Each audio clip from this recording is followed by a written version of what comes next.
Hello. இத பார்க்குறவங்களுக்கு வணக்கம். இன்னைக்கு நான் வந்து உங்களுக்கு காம்பவுண்ட் குரோத் கால்குலேட்டர்ன்னு ஒண்ணு காட்டப் போறேன்.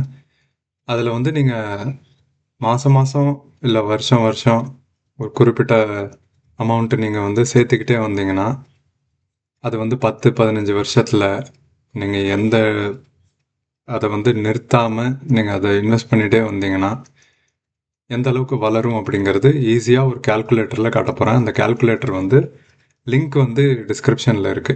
ஸோ boringwealth.netன்னு ஒரு ப்ரௌசரில் போட்டாலோ இல்லை இந்த லிங்க்கை கிளிக் பண்ணாலோ உங்களுக்கு போரிங் வெல்த் வெப்சைட்டுக்கு போவீங்க. அதில் வந்து கால்குலேட்டர்ஸ் இருக்குது. அதில் காம்பவுண்ட் க்ரோத் கால்குலேட்டர். இப்போ இங்கே தமிழ் இருக்குது. உங்களுக்கு இங்கிலீஷ் வேணாம், தமிழில் தான் வேணும்னா இந்த தமிழை நீங்கள் கிளிக் பண்ணிக்கலாம். பட் நான் ஈஸியாக இருக்குமேனு இங்கிலீஷில் காட்டுறேன். Compound growth calculator. இது என்னன்னா, காம்பவுண்ட் க்ரோத்னா நீங்கள் வந்து வட்டி மேலே வட்டி வருது, அதுதான் காம்பவுண்ட் க்ரோத்து. நீங்கள் மாதம் மாதம் போட்டுக்கிட்டு இருக்கீங்க ஒரு அமௌண்ட்டு. அதை வந்து பேங்க்கில் போட்டால் உங்களுக்கு ஒரு சேவிங்ஸில் போட்டிங்கன்னா ஒரு 3-4% வருமா? எஃப்டியில் போட்டிங்கன்னா 6-7% வரும். இதை நீங்கள் போஸ்ட் ஆஃபீஸில் போயிட்டு நீங்கள் வந்து நேஷ்னல் சேவிங் சர்டிஃபிகேட் இல்லைனா வந்து பிபிஎஃப் இந்த மாதிரிலாம் இருக்குது, 7-7.5% வரும். ஸோ நம்ம வந்து அதில் நீங்கள் சேர்க்க போகிறீங்க அப்படின்னு நினச்சிக்கிட்டு அது அதோட கால்குலேஷன் எப்படி இருக்குங்கிறது பார்க்கலாம். ஸோ இது வந்து ஆரம்ப தொகை, ஸ்டார்டிங் கேபிட்டல். இது வந்து நீங்கள் ஒரு 5,000 ரூபா பணத்தில் ஆரம்பிக்கிறீங்கன்னு வச்சுப்போம். நீங்கள் வந்து பணத்தை போடுறது வந்து போஸ்ட் ஆஃபீஸில் போயிட்டு போடுறீங்க. அதில் ஒரு 7% வரும் அப்படின்னு வச்சுப்போம். பேங்க்கில் போட்டிங்கன்னா 3% வரும். நீங்களே போட்டுக்கலாம். ஆனால் இப்போ 7%ன்னு போட்டு பார்ப்போம் எப்படி வருதுன்னு. அப்புறம் மாதம் மாதம் அதுக்கப்புறம் இது வந்து ஆரம்ப தொகை 5,000 ரூபா. நீங்கள் மாதம் மாதம் 1,000 ரூபா போடுறீங்கன்னு வச்சுங்களேன். இன்ஃப்ளேஷன் ரேட்டு 4வது. அது வந்து பணவீக்கம்னு சொல்லுவாங்க. எப்படியோ விலைவாசி ஏறுதில்ல வருஷம் வருஷம். அது என்ன பர்சன்ட்டில் ஏறுது? நம்ம வந்து ஒரு 6%ன்னு வச்சுப்போம். சரியா? இப்போ நீங்கள் கால்குலேட் க்ரோத்னு இந்த பட்டனை கிளிக் பண்ணிங்கன்னா உங்களுக்கு வந்து நீங்கள் சேவ் பண்ணுறது எவ்வளோ, நீங்கள் சேர்த்து வைக்கிறது எவ்வளோ, மாதம் மாதம் 1,000 ரூபா போட்டு 5,000 ரூபாலேருந்து ஆரம்பிச்சிங்கன்னா நீங்கள் வந்து ஒரு 30 வருஷத்தில் 3,50,000 லட்சம் நீங்கள் போட்டிருப்பீங்க பணம். அது வந்து இந்த 7% உங்களுக்கு வட்டி வருதுல்ல, அதை வந்து வெளில எடுக்காமல் இருக்கிறதுனால உங்கள்கிட்ட சேர்ந்தது வந்து கிட்டத்தட்ட 12 லட்சம் சேர்ந்துருக்கும். நீங்கள் போட்டது 3,50,000 லட்சம், ஆனால் 12 லட்சம் சேர்ந்துருக்கும். எப்போ 30 வருஷம். 30 வருஷங்கிறது பெரிய இதுதான். நீங்கள் அப்படி இல்லை எனக்கு 10 வருஷத்தில் எவ்வளோ அப்படின்னு தெரியணும்னா அது கீழே இந்த டேபிளில் இருக்குது. இந்த டேபிளில் என்னென்ன இருக்குதுன்னு நான் காமிச்சிடுறேன். லாஸ்ட்டு 2 காலமாக விட்டுருங்க. ஃபஸ்ட்டு வந்து இந்த ஸ்டார்டிங் பேலன்ஸ். நீங்கள் ஆரம்பிக்கிறது 5,000 ரூபாயில் ஆரம்பிக்கிறீங்க. அதுக்கப்புறம் இங்கே இயர்லி இன்வெஸ்ட்மெண்ட்டு 12,000 ரூபா. எப்படின்னா 1,000 ரூபா மாதத்துக்கு, 1,000 ரூபா வருஷத்துக்கு, 12,000 ரூபா. நீங்கள் 7% வட்டினா இதில் 7% 350 ரூபா உங்களுக்கு வருது. இது எல்லாத்தையும் சேர்த்து பார்த்தீங்கன்னா இந்த வருஷ கடைசியில் 17,350 ரூபா. இதை இப்படியே நீங்கள் இப்போ எதுவுமே மாற்றாமல் 1,000 ரூபா மாதம் மாதம் போடுறீங்க. அதுக்கு அதிகமாக போட்டால் அதிகமாக தான் வரும்.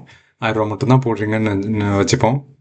அதை எடுக்காமல் அப்படியே விட்டிங்கன்னா 10 வருஷத்தில் 1,4 லட்சம். அப்படியே கீழே வந்தீங்கன்னா 20 வருஷத்தில் பார்ப்போம் 5 லட்சம். 30 வருஷத்தில் கிட்டத்தட்ட 12 லட்சம். நீங்கள் போடுறது 1,000 ரூபா தான் மாதம் மாதம். இது எப்படி இவ்வளோ வளருதுன்னா அதுக்கு ஒரே காரணம் நீங்கள் அந்த போட்ட பணத்தை வெளில எடுக்காமல் இருக்கிறது தான். அப்புறம் நீங்கள் 10 வருஷம் வெயிட் பண்ணுறீங்க, இல்லை 20 வருஷம், இல்லை 30 வருஷம் வெயிட் பண்ணுறீங்க.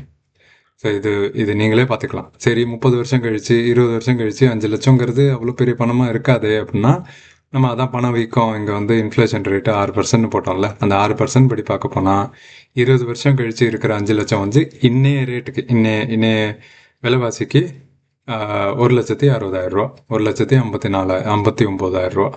சரி, அதை நீங்கள் இந்த கடைசியிலேருந்து 2வது காலமில் பார்த்துக்கலாம். கடைசி காலமாக விட்டுருங்க. ஸோ நீங்கள் பார்க்க வேண்டியது இந்த எண்டிங் பேலன்ஸு. தமிழில் பார்த்தீங்கன்னா நீங்கள் பார்க்க வேண்டியது இப்போது திருப்பி அதே மாதிரி இன்னொரு உதாரணம். நீங்கள் ஆரம்பிக்கிறீங்க, பணமே எதுவும் முதலீடு பண்ணல, மாதம் மாதம் 1,000 ரூபாயில் ஆரம்பிக்கிறீங்க அப்படின்னா 1,000 ரூபான்னு வச்சுப்போம்.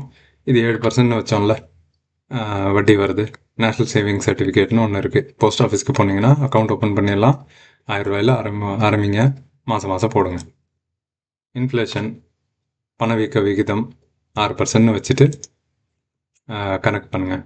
கணக்கு பண்ணிங்கன்னா நீங்கள் 3 லட்சம் போட்டு 12 லட்சத்தில் முடியுது. சரி, 20 வருஷத்தில் பார்த்தீங்கன்னா 4,99,000 91,000. அது இன்னைய ரேட்டு வந்து 1,50,000. சரியா, அதை விட்டுருங்க. 5 லட்ச ரூபா 20 வருஷம் கழிச்சு 1000 ரூபா மட்டுமே போட்டான். 1000 ரூபான்னா ஒரு நாளைக்கு 30 ரூபா. அவ்வளோதான். அது ஒரு பெரிய அமௌண்ட்டே கிடையாது. நீங்கள் இல்லை என்னால் வந்து அதிகமாக சேர்க்க முடியும் அப்படின்னு நினச்சிங்கன்னா எவ்வளோ ஆகுதுன்னு பார்ப்போம். சரியா, ஒரு ஒரு நாளைக்கு 100 ரூபான்னு வச்சுங்க, மாதத்துக்கு 3000 ரூபா.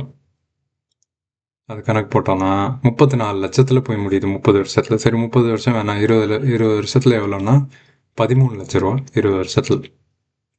இது நீங்கள் விலைவாசி ஏற ஏற உங்கள் சம்பளமும் கூடும். நீங்கள் வந்து ஒரு 2 வருஷம் கழித்து நீங்கள் 3000 ரூபாயிலேருந்து 4000 ரூபா போடுறீங்கன்னு வச்சுங்களேன், அது அதிகமாக தான் ஆகும். ஸோ 3000 ரூபா மட்டுமே போட்டுக்கிட்டு இருந்தீங்கன்னா 20 வருஷம் கழிச்சும் நீங்கள் 3000 ரூபா தான் போடுறீங்க. 20 வருஷம் கழிச்சும் நீங்கள் 3000 ரூபா தான் மாதம் மாதம் போடுறீங்கன்னா நீங்கள் வந்து 14 லட்சத்தில் முடியுது. இங்கே பார்த்தீங்கன்னா 14 லட்சத்தில் முடியுது. நீங்கள் இதை வந்து நீங்களே வந்து மொபைல் ஃபோன்லே நீங்கள் அந்த லிங்க்கை கிளிக் பண்ணி மொபைல் ஃபோனில் நீங்களே வந்து மாற்றி மாற்றி போட்டு பார்த்துக்கலாம். அடிக்கடி இதை பாருங்கள். பார்த்தீங்கன்னா உங்களுக்கே ஒரு ஒரு புரிதல் வரும். எவ்வளோ சாதாரண ஒரு விஷயம். பொறுத்து இருக்கணும் ரொம்ப நாளைக்கு, ரொம்ப வருஷத்துக்கு. அப்புறம் போடுற அமௌண்ட்டை வந்து மாற்றக்கூடாது. ஏற்றலாம், ஆனால் குறைக்கக்கூடாது. ஸோ அதனால் எடுத்த உடனே நான் வந்து 10,000 ரூபாயில் போடுறேன் அப்படிலாம் உணர்ச்சி வசப்பட்டு பண்ணாமல் ஒரு 500 ரூபாயோ 1000 ரூபாயிலையோ ஆரம்பிங்க. ஒரு 12 மாதம் அந்த பழக்கம் வரட்டும். அதுக்கப்புறம் ஏற்றணுன்னா ஏற்றுங்க. அந்த பழக்கம் வரத்துக்காக தான் ஃபஸ்ட்டு 12 மாதம். அதுக்கப்புறம் 20 வருஷங்கிறது உங்கள் டார்கெட்டு, இல்லை 10 வருஷங்கிறது டார்கெட் இருக்கணும். அந்த பணத்தை போஸ்ட் ஆஃபீஸில் போடுங்க. முக்கியமாக அந்த பணத்தை போட ஆரம்பிக்கிறீங்களோ இல்லையோ, இந்த கால்குலேட்டரை பார்த்து கொஞ்சம் புரிஞ்சுங்க. வேறு நிறைய கால்குலேட்டர் இருக்குது, நான் வேறு அது அப்புறமா சொல்கிறேன். சரியா, நன்றி.